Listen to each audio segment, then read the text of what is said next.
One last point on financial security. For decades, few things exposed hardworking families to economic hardship more than a broken healthcare system.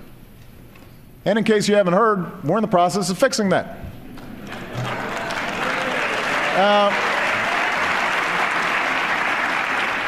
A pre-existing condition used to mean that someone like Amanda Shelley, a physician's assistant and single mom from Arizona, couldn't get health insurance.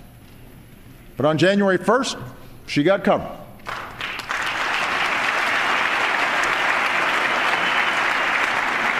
On January 3rd, she felt a sharp pain.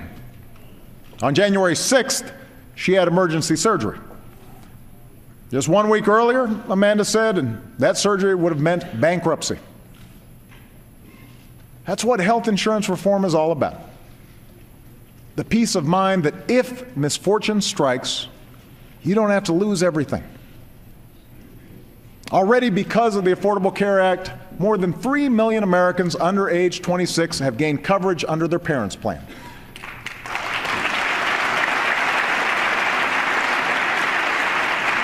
More than 9 million Americans have signed up for private health insurance or Medicaid coverage. 9 million. And here's another number, 0. Because of this law, no American, none, 0, can ever again be dropped or denied coverage for a pre-existing condition like asthma or back pain or cancer.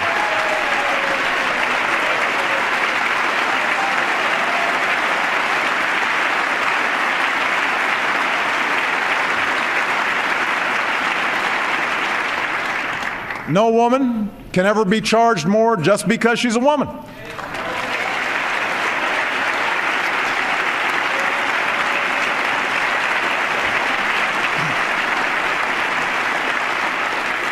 And we did all this while adding years to Medicare's finances, keeping Medicare premiums flat, and lowering prescription costs for millions of seniors.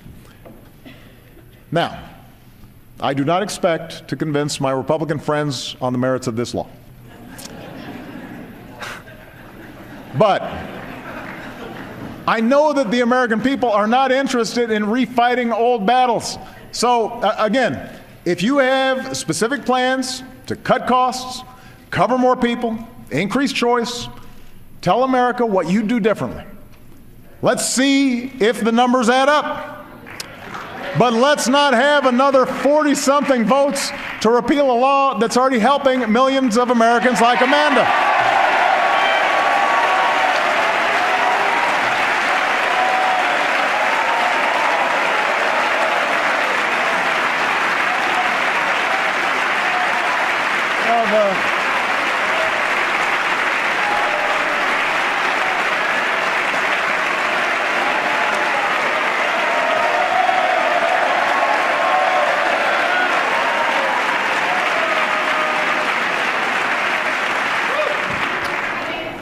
The first 40 were plenty.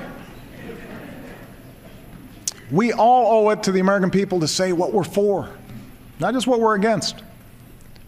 And if you want to know the real impact this law is having, just talk to Governor Steve Beshear of Kentucky, who's here tonight. Now, Kentucky is not the most liberal part of the country. That's not where I got my highest vote totals. But he's like a man possessed when it comes to covering his Commonwealth's families. They're our neighbors and our friends, he said. They're people we shop and go to church with. Farmers out on the tractor. Grocery clerks.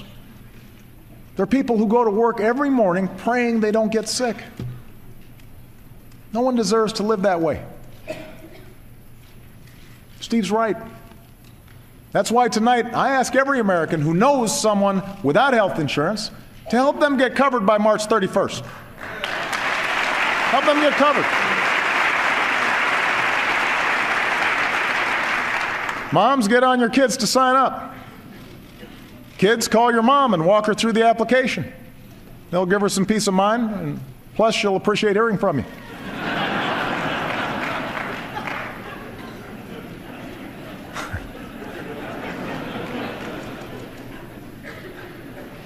After all, that's the spirit that has always moved this nation forward. It's the spirit of citizenship.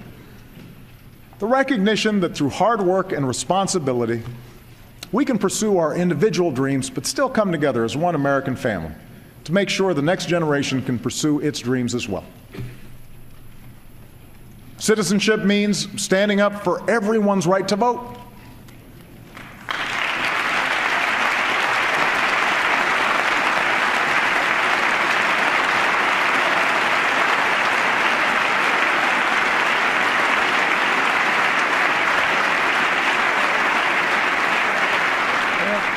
Last year, part of the Voting Rights Act was weakened, but conservative Republicans and liberal Democrats are working together to strengthen it.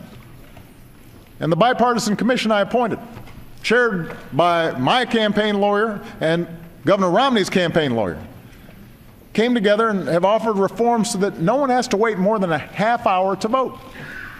Let's support these efforts. It should be the power of our vote, not the size of our bank accounts, that drives our democracy.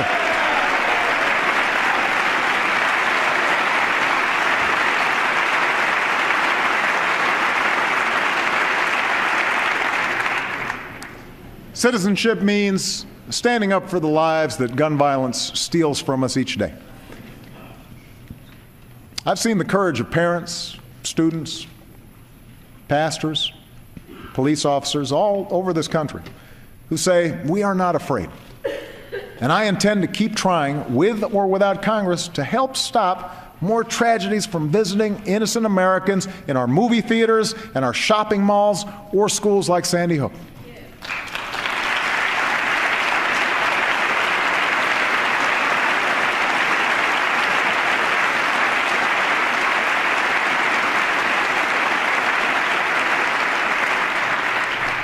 Citizenship demands a sense of common purpose, participation in the hard work of self-government, an obligation to serve our communities. And I know this chamber agrees that few Americans give more to their country than our diplomats and the men and women of the United States Armed Forces.